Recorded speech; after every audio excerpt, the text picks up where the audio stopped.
Teams and IT projects. So let's recognize that IT development, software development, information system development is usually carried out by groups or teams of individuals to accomplish the necessary tasks. These are usually not tasks that are done by single people. In organizations, individuals may be engaged in several activities or projects as well, and that these activities or projects may span unit and departmental boundaries and may involve subcontractors, government agencies, vendors, partners, clients, and other stakeholders. So IT development, software development, and information system development is an activity that involves teams, involves several groups of people, and involves connections and communications with several other entities. And here I'm going to focus on a study by Thamhain, just from 2004, which is really well cited in the literature, one of the few studies of this kind. And I think it's very useful for us. And they write that it's the minority of managers that create environments that are optimally conducive to the professional needs of their team members. So kind of managers are kind of getting a bad rep here again. But the specific roles and boundaries of teams are moving to self-direction because of more open and organizationally transparent processes. So this is probably a controversial idea, and many experts on this area, probably they themselves kind of disagree, but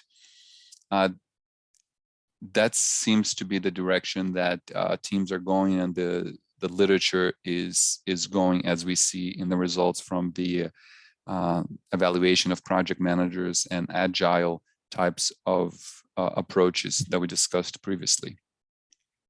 According to Thamhain, hierarchical team structure and leadership are not usually effective. So this hierarchy, this traditional sort of old school bureaucratic way is proving to be less effective. These traditional forms are now often replaced with self-directed, self-management team concepts, which actually are more related to agile approaches. So I just wanted to highlight some characteristics of this study here, because people often look at this and say, oh my God, 2004, that's so long ago. This study is not useful anymore, but scientific studies take a long time to carry out, and they are looking for general patterns that last a long time. So a study that is 10, 20 years old is fine. In fact, the older the study, the better, because that means it's lasted the test of time. So this was a 4-year-long study, 80 project teams, 195 project professionals, 180 projects in 27 companies. Average project budget was 1.2 million. So all these are high technology environments, and the study involved questionnaires, participant observation, and in-depth retrospective interviewing. And what they found is kind of all summarized in this table here, and I'll give you the source of the study so you can look into. And what they're doing is a correlation of variables. So there's correlating how all these variables essentially correlate to each other. So interesting, stimulating work, accomplishment and recognition, conflict, problem and resolution. And ultimately, they're trying to correlate this with team performance. And the way the numbers work is 1 is the highest. So here you see 1, that's because this is 1, the number 1, interesting, stimulating work. So this is perfectly correlated with itself, which is obvious. So as you see the diagonally, all these are 1, because the way to read this is correlated with this at this level.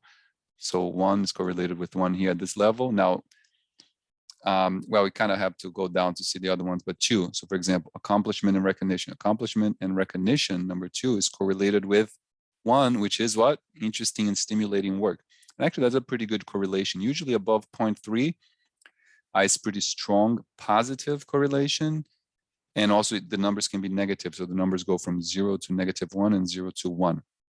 So this is a kind of moderate to strong positive correlation. So accomplishment and recognition is positively correlated with interesting and stimulating work. Now, what we're concerned with is team performance. So you can look in detail more on these later, but I'm going to skip to team performance. And overall, you're just going to focus on overall team performance here. So that's 1 here. And then you can see all the correlations with all the other items which are listed here. So, and I actually have a summary of the results, and the things that have the greatest positive impact on overall team performance are professionally stimulating and challenging work environments, opportunity for accomplishments and recognition, those top things that we saw there, the ability to resolve conflict and problems, clearly defined organizational objectives relevant to the project, job skills and expertise of the team members appropriate for the project work. And then the things that are weak or negatively related to overall team performance are team maturity and tenure. So the higher the maturity, the less the team perform. No, actually, this is positive, but it's weak. So it's not, this one's not negative, but it's weak. Project duration. So this is also weak, negative, but weak. So it's kind of hard to say, but it's definitely not positive. Project duration. So the higher the duration, the less overall team performance. Stable project requirements. So this may sound counterintuitive, but the more stable the project requirements, the worse the team performance, and probably because there's too much rigidity and not enough flexibility. Stable, another stability question here, stable organizational processes, also negatively correlated, weak, but negatively correlated with overall team performance. And project size and complexity, which kind of could be expected, the higher the complexity, the worse team performance. And there's some other factors here. These are closely associated, but less strong with overall team performance. And we can take a look at these at your own time. Overall directions and team leadership, trust, respect, effective and user-friendly business processes, effective communications, clear project plans, and autonomy and freedom of actions. So some conclusions from the study. So influences that support intrinsic professional needs show strong favorable performance correlation, whereas extrinsic motivators, so salary increases, bonuses, and time off, and metrics related to factors such as team tenure, project duration, changes, and complexity, only result in a weak association to performance. So once again, it's kind of showing the importance of these intrinsic rewards. It's not that we don't have no rewards, we have to have kind of rewards, but the intrinsic rewards are better than the extrinsic rewards or motivators. And just to provide some more up-to-date information, there's an interesting article here by Moura and others from 2018 talking about the factors influencing high performance of IS project teams, and they identify also several characteristics, including management and leadership, affective emotional characteristics, teamwork behavior, teamwork cognition, team member characteristics, all can help and hinder performance of IS project teams and IS development. And they have some quotes to discuss some of their findings here. So by showing that they understand team members' states of mind, the team and its leader enable them, the members, not to fear to express their feelings and emotions. So this is kind of the leader showing that they understand the team members' state of minds. So this is on the affective emotional side.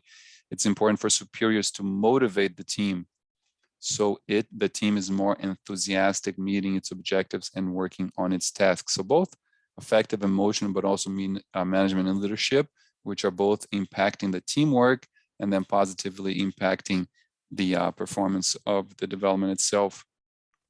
In the absence of information, the team gets lost and does not know what to do. So this maybe teamwork cognition or maybe management and leadership, it's kind of an information, or they don't actually have it here, right? So information, the importance of information, which is of course related to communication as well. And lastly, the existence of good communication, there we go, is essential as it facilitates the work of all and makes companies' goals more easily attainable. So these are some words on leadership, IS and IT projects, and teamwork. That's it for this one, and I'll see you next time.